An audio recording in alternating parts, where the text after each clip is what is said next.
If Disney gave the VFX team as much time as they've wasted on this slow show, maybe Anakin wouldn't have gotten lost in the uncanny valley.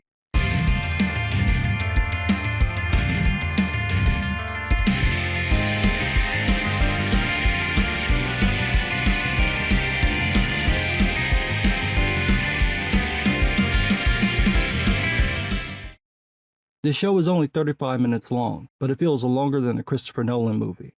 This thing is running on deep time, but at least in this episode, something actually happens. It takes half the episode to get there, and it's not much, but it is something. However, first we must get through the nothing, or as a writer would say, the plot. Now, there is a plot. As Ahsoka tells Sabine, they have to stop Thrawn from coming back, even if doing so means stranding Ezra Bridger in another galaxy. Ahsoka asks if Sabine is cool with doing this, and Sabine says yes, but her eye says, "Oh, I'm getting my man." The whole scene hinges on this conflict, but it fails because there's no tension. The show never bothers to explain who Ezra is or what he means to Sabine. If you didn't watch Star Wars Rebels, you have no idea why Ezra is so important. Then you get to the mission to stop Thrawn, heir to the Empire, as Ahsoka calls him. And while that's a nice name drop to an expanded universe book that's no longer canon, you're still left with one basic question. Who in the blue hell is Grand Admiral Thrawn? I know who he is because I read the name drop book and the follow-up series. If you watch Clone Wars and Rebels, you'd also know who he was. However, if you only watch Ahsoka, which is probably most of its audience, you have no idea who this man is, and the show doesn't bother to tell you. All the tension of the plot hinges on the threat of his return. This is exactly what happens in the Thrawn books. The difference is that Timothy Zahn spent a good chunk of the first novel telling you who Thrawn was and why he was dangerous. Or I should say, showing you, because Thrawn actually does stuff in the books, and that's what tells the audience the danger he poses if he pulls the Imperial Remnant together. The show, however, never explains the threat. You have no idea what Thrawn is capable of, or what he's done, or why everyone speaks about him in hushed voices. In a normal story, someone in the cast would have asked questions just to give the context for why the audience should care. In Ahsoka, you're expected to have watched the previous shows, or at least key episodes, so Dave Filoni doesn't have to bother to tell people what they need to know. That's terrible writing. You don't have to do an info dump every episode, but the characters should talk about what happened enough so that the audience can follow what the hell is going on. By not doing that, the show has zero tension because the audience doesn't know why they should be concerned. The pacing also doesn't help. The slower you go, the more obvious it becomes that there's nothing there. A perfect example is Ahsoka and Sabine's relationship. We have no insight into what they did together or why Ahsoka ditched Sabine, but all their scenes are built around those events. They're supposed to be meaningful, but you're never given the context for the meaning. Another perfect example. After fending off a sneak attack by droids, Ahsoka and Sabine finally leave to go find the place to find the thing to get to the place to find Elon Dusk. Before they go, Huyang tells them that he wants them to stay together because that's when they were at their best. Great, that's a wonderful thing. If we'd ever seen them together. But we haven't.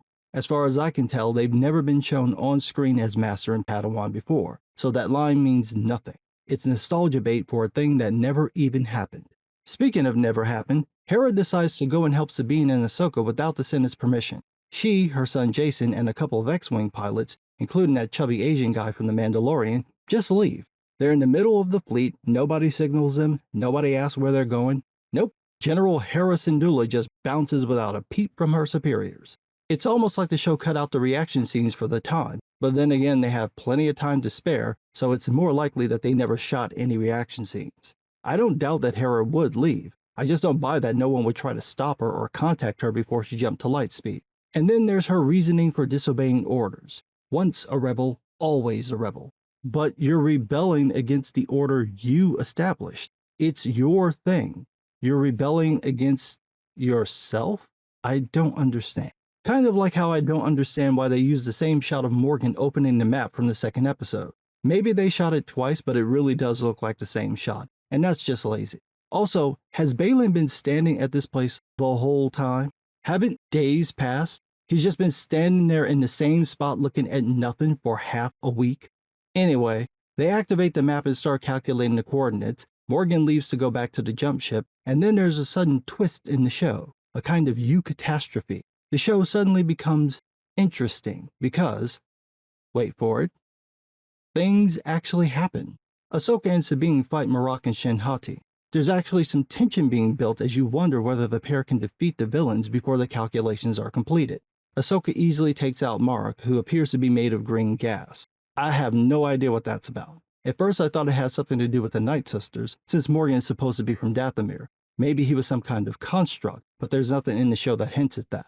The fight between Shin and Sabine is a little bit better. For whatever reason, it was shot very close at first.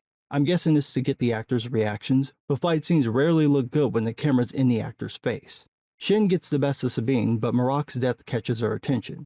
Sabine tells Ahsoka to go and get the map, so she does and bumps into Baylan. This is easily the best part of the episode and the series so far. Baylan tries to win Ahsoka over, first by bringing up Anakin, and then basically saying he doesn't want to fight her. He doesn't even seem to really want to put Thrawn in power.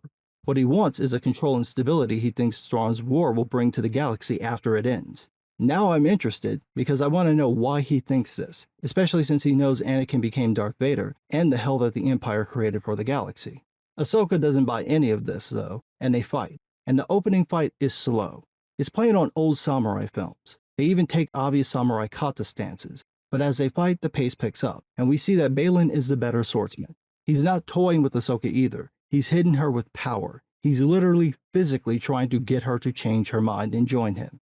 Meanwhile, Shin is totally toying with Sabine. She's not even enjoying it either. She's just being mean. Eventually, she knocks away Sabine's saber, and Sabine throws up her hand like she's going to use the Force. And for a moment, I thought they let her do it, but what actually happens is so much better. Nothing. She puts the hand up, Shin turns away, expecting something, but nothing happens. And Shin's like, "You have no power." Then Sabine shoots her with the wrist blaster, knocking Shin's saber away. Sabine may not be a Jedi, but she is a Mandalorian, and I like the touch of her using what she knows instead of trying to be something that she's not. Either way, it doesn't help. Shin goes full-on ninja with the smoke bomb and disappears. Back with Baylan and Ahsoka, Ahsoka manages to grab the map, but the mechanism apparently made the thing super hot, so it burns her hand as she pulls it free. Baylan continues to just lay into Ahsoka, wearing her down, pushing her to the edge of the cliff. Then Shin shows up, which makes Ahsoka think about Sabine, and so she force slams Shin into a wall, and that's the final straw for Baylan. The look on his face is like, "You'd attack my apprentice?" As if this was some kind of taboo. Such a great moment. This show needs more Ray Stevenson, God rest his soul. Baylan unleashes on Ahsoka, but then Sabine shows up, grabs the map, which is apparently cooled off in seconds, and tries to get Baylan to back down by threatening to shoot the map. Ahsoka tells her to destroy it, but Sabine hesitates. Baylan, however, doesn't, and knocks Ahsoka off the cliff into the ocean. He then seduces Sabine. He reads her thoughts, uses Ezra against her, uses the death of her family on Mandalore, which he claims happened because Ahsoka didn't trust Sabine. He convinces her to come with him willingly, and he promises no harm will come to her. Sabine hesitates for just a moment, and then hands over the map, and then promptly gets force choked by Shin. But Baylan is a man of his word, so he makes Shin stop. He puts the map back in place, and they head to the jump ship.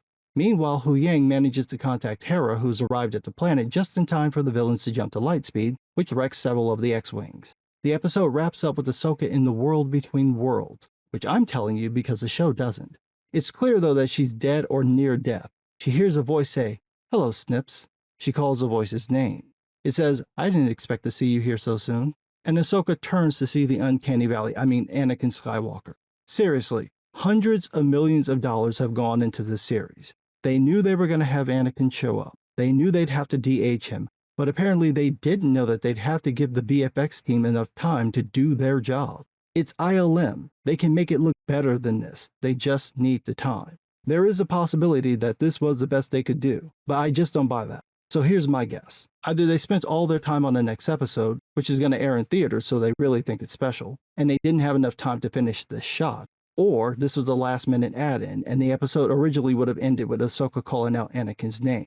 Those are the only two I'm accepting. I refuse to believe this was intentional. Now watch Anakin look exactly the same in the next episode. I can feel it. Every time I think they couldn't have done this on purpose, they're like, "Hold my kyber crystals." Overall, this was a half-good episode. I saw some people claiming it was 10 out of 10. No. I get why it feels like that. You've watched them do nothing for 3 episodes, so when a little bit of something happens, it looks epic. In reality, barely anything happened. The only new things that happened was that the villains jumped to another galaxy, and Ahsoka may have died, and that was at the tail end of the episode. I give the show credit for adding in some action and a little bit of character development and tension, but honestly, everything that happened here should have happened in the second episode and maybe the beginning of the third. We'll have to see what they do in the next one. The Kenobi show already squeezed the Anakin member berries dry, so I don't think there's any juice left. At this point, they might just be feeding you the skins. But what do I know? I'm just some guy.